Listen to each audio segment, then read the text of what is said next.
ಭಾರತೀಯ ಚಿತ್ರರಂಗ ಕಂಡ ಅದ್ಭುತವಾದಂತಹ ಪ್ರತಿಭೆ ಅಂದರೆ ಅದು ನಮ್ಮ ನಟ ಸಾರ್ವಭೌಮ ಡಾಕ್ಟರ್ ರಾಜ್ಕುಮಾರ್.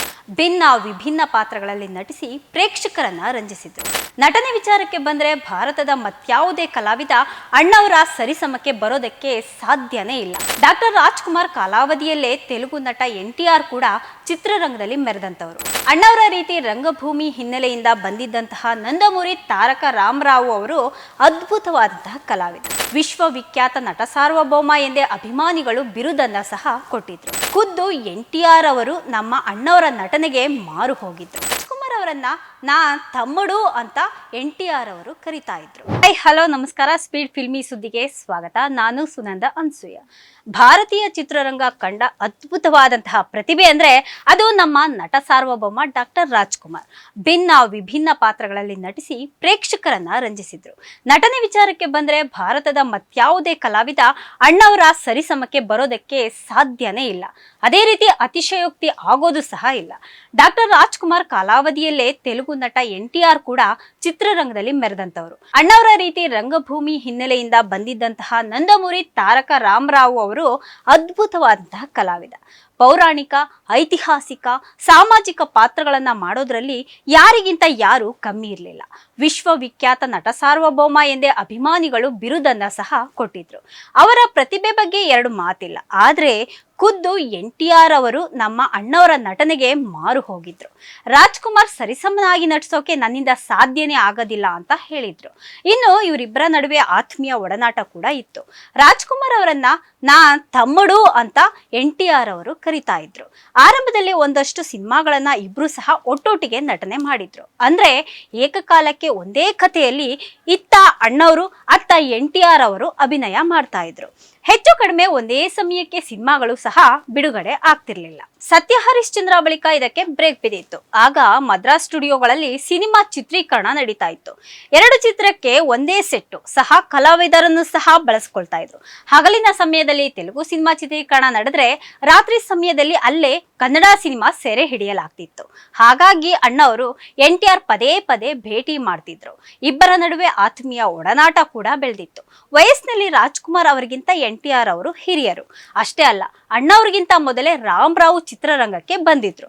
ಇನ್ನು ಇಬ್ಬರ ನಡುವಿನ ಒಡನಾಟದ ಬಗ್ಗೆ ಹಾಲು ಜೇನು ರಾಮ್ಕುಮಾರ್ ಅವರು ಒಂದು ಯೂಟ್ಯೂಬ್ ಚಾನೆಲ್ ನಲ್ಲಿ ಸಂದರ್ಶನದಲ್ಲಿ ಮಾತನಾಡಿದ್ದಾರೆ.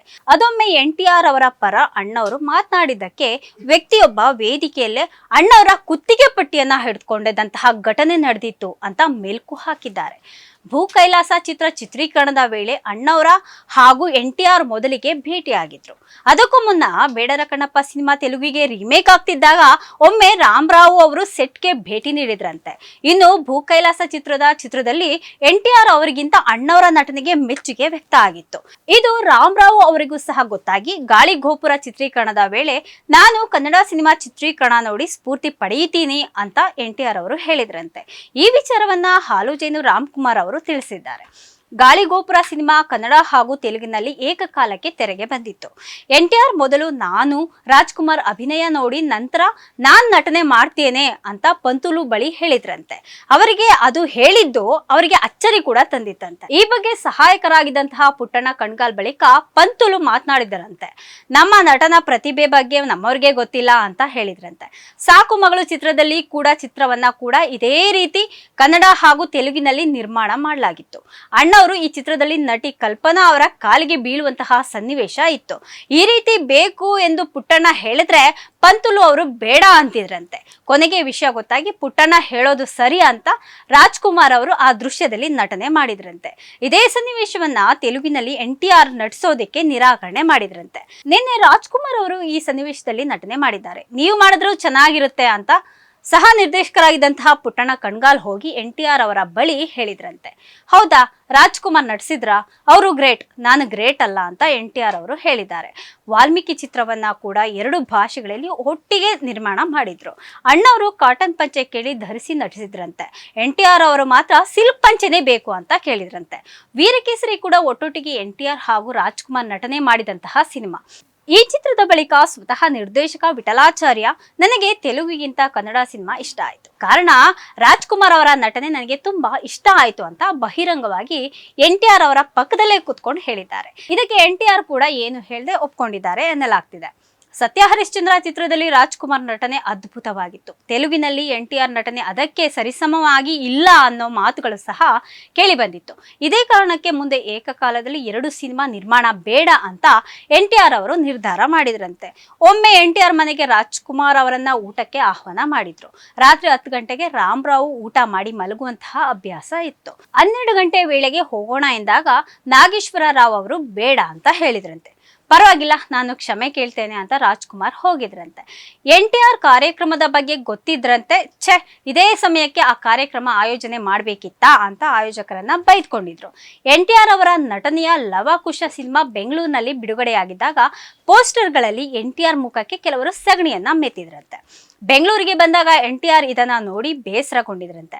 ನನ್ನ ಮುಖಕ್ಕೆ ಸಗಣಿ ಮೆತ್ತಿದ್ದಾರೆ, ಪರವಾಗಿಲ್ಲ, ಆದ್ರೆ ರಾಮನ ವೇಷದಲ್ಲಿರುವಂತಹ ನನಗೆ ಸಗಣಿ ಮೆತ್ತಿದ್ರೆ ಅದು ರಾಮನಿಗೆ ಮೆತ್ತಿದಂತೆ ಅಲ್ವಾ, ಅದಕ್ಕೆ ಬೇಸರ ಆಗ್ತಿದೆ ಅಂತ ಅವರು ಕೂಡ ಬೇಸರವನ್ನ ಮಾಡ್ಕೊಂಡಿದ್ರು. ಈ ಬಗ್ಗೆ ರಾಜ್ಕುಮಾರ್ ಅವರ ಬಳಿ ಅವರ ನೋವನ್ನ ಸಹ ತೋಡ್ಕೊಂಡಿದ್ರಂತೆ. ರಾಜ್ಕುಮಾರ್ ಈ ಬಗ್ಗೆ ಒಮ್ಮೆ ಹೇಳಿಕೆಯನ್ನ ಕೊಟ್ಟಿದ್ರು. ಕಲಾವಿದರ ಭಾವನೆಗಳನ್ನ ಅರ್ಥ ಮಾಡ್ಕೊಳ್ಳಿ, ಅವರಿಗೆ ಪೋಸ್ಟರ್ಗೆ ಸಗಣಿ ಹಾಕಿದ್ರೆ ಪರವಾಗಿಲ್ಲ, ರಾಮನ ವೇಷದಲ್ಲಿದ್ದಂತಹ ಅವರಿಗೆ ಸಗಣಿ ಮೆತ್ತಿದ್ದು ತಪ್ಪು. ನಿಮ್ಗೆ ನಿಜವಾಗಿಯೂ ಕನ್ನಡದ ಮೇಲೆ ಅಭಿಮಾನ ಇದ್ರೆ ತೆಲುಗು ಸಿನಿಮಾವನ್ನ ನೋಡ್ಬೇಡಿ, ಅದು ಬಿಟ್ಟು ಕಲಾವಿದರಿಗೆ ಈ ರೀತಿ ಅವಮಾನ ಮಾಡಬೇಡಿ ಅಂತ ರಾಜ್ಕುಮಾರ್ ಅವರು ಮನವಿಯನ್ನ ಮಾಡ್ಕೊಂಡಿದ್ರು. ಈ ಹೇಳಿಕೆ ಕೆಲವರಿಗೆ ಬೇಸರ ತಂದಿತ್ತು ಸರಿ. ಕಾರ್ಯಕ್ರಮವೊಂದರಲ್ಲಿ ರಾಜ್ಕುಮಾರ್ ಅವರು ವೇದಿಕೆಯಲ್ಲಿ ಮಾತನಾಡ್ತಿದ್ದಂತಹ ಸಂದರ್ಭದಲ್ಲಿ ವ್ಯಕ್ತಿಯೊಬ್ಬ ಏಕಾಏಕಿ ಹೋಗಿ ಅಣ್ಣವರ ಕುತ್ತಿಗೆ ಪಟ್ಟಿಗೆ ಕೈ ಹಾಕಿದ್ದ. ಏನ್ ಮಾತಾಡ್ತಿದೀಯಾ ನೀನು, ನಿಮ್ಮ ಪರ ನಾವು ಹೋರಾಟ ಮಾಡ್ತಿದ್ದೇವೆ, ಕನ್ನಡ ಪರ ಹೋರಾಟ ನಮ್ಮದು, ನೀನು ನಮ್ಗೆ ಬೆಂಬಲ ಕೊಡೋದು ಬಿಟ್ಟು ಯಾರೋ ಹೊರಗಡೆ ನಟನಿಗೆ ಸಪೋರ್ಟ್ ಮಾಡ್ತಿದೀಯಾ ಅಂತ ಹೇಳಿದ್ನಂತೆ. ಆದ್ರೆ ಅಣ್ಣವರು ಸಮಾಧಾನದಿಂದಲೇ ಉತ್ತರ ಕೊಟ್ಟಿದ್ರಂತೆ. ನಾನ್ ಹೇಳಿದ್ದು ಕಲಾವಿದರ ಬಗ್ಗೆ, ನಿಮ್ಮ ಅಭಿಮಾನ ಕಲಾವಿದರಿಗೆ ತೊಂದರೆ ಆಗ್ಬಾರ್ದು ಅಂತ ಹೇಳಿದ್ರಂತೆ. ಅಷ್ಟರಲ್ಲಿ ಕೆಲವರು ಬಂದು ಆ ವ್ಯಕ್ತಿಯನ್ನ ಸಮಾಧಾನ ಮಾಡಿ ಕಳಿಸಿದ್ದಾರೆ.